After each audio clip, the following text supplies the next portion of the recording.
നമസ്കാരം. മന്ത്രി വി ശിവൻകുട്ടിയെക്കുറിച്ചുള്ള ഒരു ഫേസ്ബുക്ക് പോസ്റ്റ് വായിക്കുകയായിരുന്നു.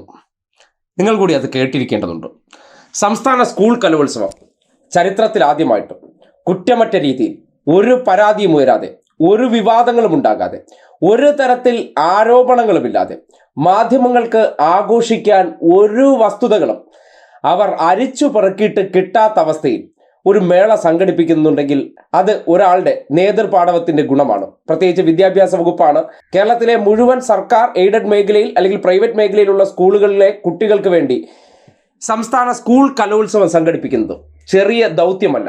പണ്ട് കാലങ്ങളിൽ ദൈനംദിനം പരാതികളും അത്തരം മേള നടക്കുന്ന സന്ദർഭങ്ങളിൽ വിവാദങ്ങളുടെ കുത്തൊഴുക്കാണ് മാധ്യമങ്ങളിൽ കാണാൻ കഴിയുന്നത്. എന്നാൽ ഇക്കുറി മഷിയിട്ട് നോക്കി എന്തെങ്കിലുമൊക്കെ കുത്തി ഉയർത്തിക്കൊണ്ട് സർക്കാരിനെതിരെ വാർത്ത സൃഷ്ടിക്കാൻ മരുന്നിന് പോലും ഒന്നും കിട്ടിയിട്ടില്ല. അത് ആ വകുപ്പിന്റെ തലപ്പത്തിരിക്കുന്ന വ്യക്തിയുടെ കഴിവ് തന്നെയാണ്. അതുകൊണ്ട് ആ പ്രവർത്തനത്തിന് അദ്ദേഹത്തെ അഭിനന്ദിക്കേണ്ടതുണ്ട്. അതിന്റെ അടിസ്ഥാനത്തിലാണ് IP ബിനു പങ്കുവച്ച ഒരു സോഷ്യൽ മീഡിയ പോസ്റ്റ് ഇപ്പോൾ ഏറെ ശ്രദ്ധിക്കപ്പെടുന്നതും ഏറെ ഷെയർ ചെയ്യപ്പെടുന്ന ഒരു സാഹചര്യം ഉണ്ടാകുകയാണ്. ആ പോസ്റ്റ് ഇതേ ഇങ്ങനെയാണ്: വീണ്ടും ഒരു കലോത്സവത്തിന് കർട്ടൻ വീഴും മുമ്പ് എനിക്ക് ഒരാളെക്കുറിച്ച് പറയണമെന്നുണ്ട്. ഓരോ മത്സരങ്ങൾക്കും തയ്യാറെടുത്ത് മണിക്കൂറുകളോളം കാത്തു നിൽക്കേണ്ടി വരുന്ന മത്സരാർത്ഥികൾ, തളർന്നു വീഴുന്ന കുട്ടികളെ എടുത്ത് ആശുപത്രിയിലേക്ക് ഓടുന്നവർ, കാത്തു നിൽക്കുന്ന കുട്ടികൾക്ക് ഭക്ഷണം വാരിക്കൊടുക്കുന്ന വീട്ടുകാർ, ഇവയെല്ലാം ഒപ്പിയെടുക്കാൻ കാത്തു നിൽക്കുന്ന മാധ്യമ പ്രവർത്തകർ, ഇങ്ങനെ തുടങ്ങി വിവാദങ്ങളുടെ കാലമായിരുന്നു ഓരോ കലോത്സവക്കാലവും. ഇന്ന് അതൊക്കെ മാറി. സഖാവ് വി ശിവൻകുട്ടി പൊതുവിദ്യാഭ്യാസ വകുപ്പ് മന്ത്രിയായി. തുടർന്ന് ഇങ്ങോട്ട് ഓരോ കലോത്സവവും സഖാവ് വി ശിവൻകുട്ടിയുടെ നേതൃപാടവം വിളിച്ചോതുന്നതായിരുന്നു. കലോത്സവത്തിന്റെ നെടുനായകത്വം ഏറ്റെടുത്ത് എല്ലാ സമയത്തും മന്ത്രി ഉണ്ടാകും. ഭക്ഷണപ്പുരയിൽ ഭക്ഷണം കഴിച്ച് കൈ കഴുകാൻ വെള്ളമുണ്ടെന്ന് ഉറപ്പുവരുത്തുന്നത് മുതൽ അവസാന മത്സരത്തിന്റെ വിധി പ്രഖ്യാപനം വരെ എല്ലാം കൃത്യമായി നടക്കുന്നുണ്ടെന്ന് നേരിട്ട് ചെന്ന് ഉറപ്പുവരുത്തി സഖാവ് ശിവൻകുട്ടി അങ്ങോട്ടും ഇങ്ങോട്ടും ഓടും. എല്ലാ വേദിയിലും എത്തും. അവിടുത്തെ കുറവുകൾ ചൂണ്ടിക്കാട്ടും. തിരുത്താൻ വേണ്ട നടപടി ഉണ്ടാക്കും.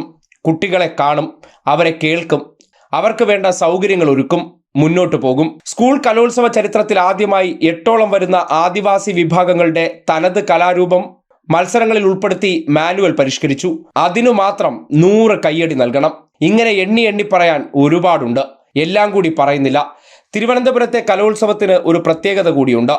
SFI നേതാവായിരുന്നപ്പോഴും നഗരസഭാ മേയറായിരുന്നപ്പോഴും ഇപ്പോൾ വിദ്യാഭ്യാസ മന്ത്രിയായിരിക്കുമ്പോഴും സഖാവ് വി ശിവൻകുട്ടി കലോത്സവത്തിന്റെ നേതൃസ്ഥാനത്തുണ്ടായിരുന്നു. അനുഭവങ്ങളുടെ തെളിമയോടെ സഖാവ് ശിവൻകുട്ടി വിദ്യാർത്ഥികളെ നയിക്കട്ടെ, അവർക്ക് നന്മ ഉണ്ടാകട്ടെ. ഇതാണ് IP ബിനു സോഷ്യൽ മീഡിയയിൽ കുറിച്ചിരിക്കുന്നത്. തികച്ചും അർത്ഥവത്തായിട്ടുള്ള വരികളാണ്. ഒരാളെക്കുറിച്ച് അനാവശ്യമായിട്ടുള്ള പുകഴ്ത്തലുകളല്ല. ഒരു വലിയ മേള സംഘടിപ്പിച്ചതിന്റെ അടിസ്ഥാനത്തിൽ അതിനെ നോക്കിക്കണ്ട് അത് വിലയിരുത്തിയതിനു ശേഷം അത് യാതൊരു തരത്തിലുള്ള പോരായ്മകളും ഇല്ലാതെ നടത്തി പൂർത്തീകരിക്കുമ്പോൾ അതിന് നേതൃത്വം നൽകിയ വ്യക്തിയുടെ ഇച്ഛാശക്തിയും നേതൃഗുണവും അതിൽ പ്രകടമാകുന്നുണ്ട്. ശിവൻകുട്ടി തിരുവനന്തപുരത്തെ മന്ത്രി കൂടിയാണ്, ഒപ്പം വിദ്യാഭ്യാസ വകുപ്പിന്റെ മന്ത്രിയാണ്. അതിനുശേഷം ഈ മേളയിൽ ഉടനീളം മന്ത്രിയുടെ സാന്നിധ്യം എപ്പോഴും കാണാൻ പറ്റുന്ന സാഹചര്യം ഉണ്ടായി. ആ രീതിയിൽ ഒരാൾ എഫേർട്ട് എടുത്തതിന്റെ ഫലം തന്നെയാണ് ഈ രീതിയിൽ കുറ്റമറ്റ രീതിയിൽ അത് നടപ്പാക്കുന്നത്. ഒരു വ്യക്തിയെ സംബന്ധിച്ച് നിരവധി ആക്ഷേപങ്ങളും പരിഹാസങ്ങളും ഈ സമൂഹത്തിന്റെ മുന്നിൽ വിളിച്ചു കൂവുന്നവരുണ്ടാകും. പക്ഷേ അവരുടെ നല്ല ക്വാളിറ്റി, അതായത് ഈ അടുത്ത കാലത്ത് നമ്മൾ കണ്ടതാണ്, വിദ്യാഭ്യാസ മന്ത്രി എന്നുള്ള നിലയ്ക്ക് പരസ്യമായി ഫീസ് ചോദിക്കാൻ പാടില്ല, കുട്ടികളുടെ കുറ്റവും കുറവും പറയുന്ന അശ്ലീല തമാശകൾ ഒഴിവാക്കണം തുടങ്ങി പലതരത്തിലുള്ള പുരോഗമനപരമായിട്ടുള്ള തീരുമാനങ്ങൾ നടപ്പിലാക്കിയ വിദ്യാഭ്യാസ മന്ത്രിയാണ്. ആ നിലയ്ക്ക് അദ്ദേഹത്തിന്റെ ആ എഫേർട്ട് സ്കൂൾ കലോത്സവത്തിന്റെ മാനുവൽ പരിഷ്കരിച്ച് അത് നടപ്പാക്കുന്നതിൽ പോലും പുതിയ പുതിയ ചരിത്രം സൃഷ്ടിച്ച് കടന്നു പോകുന്ന അവസ്ഥയിലെത്തുകയാണ്. ഇന്നിപ്പോ തിരശ്ശീല വീഴുമ്പോൾ വൈകുന്നേരം 5 മണിക്കാണ് സമാപന സമ്മേളനം. പണ്ട് രാത്രി 8-9 മണിക്കാണ് ഇത്തരം പ്രവർത്തനങ്ങളൊക്കെ നടക്കുന്നത്. അതെല്ലാം വളരെ സിസ്റ്റമാറ്റിക് ആക്കി എല്ലാ കാര്യങ്ങളും കൃത്യമായി എണ്ണയിട്ട യന്ത്രം പോലെ പ്രവർത്തിപ്പിക്കാൻ കഴിഞ്ഞത് ഒരു വ്യക്തിയുടെ മികവ് തന്നെയാണ്. ആ മികവിനെ മുക്തകണ്ഠം പ്രശംസിക്കേണ്ടിയിരിക്കുന്നു. ആ നിലയ്ക്കാണ് IP ബിനു എഴുതിയ ആ വരികൾ വളരെ അർത്ഥവത്തായി മാറുന്നതും ഒരാൾക്ക് അർഹതപ്പെട്ട വാക്കുകളായി മാറുന്നതെന്ന് പറയേണ്ടി വരികയാണ്.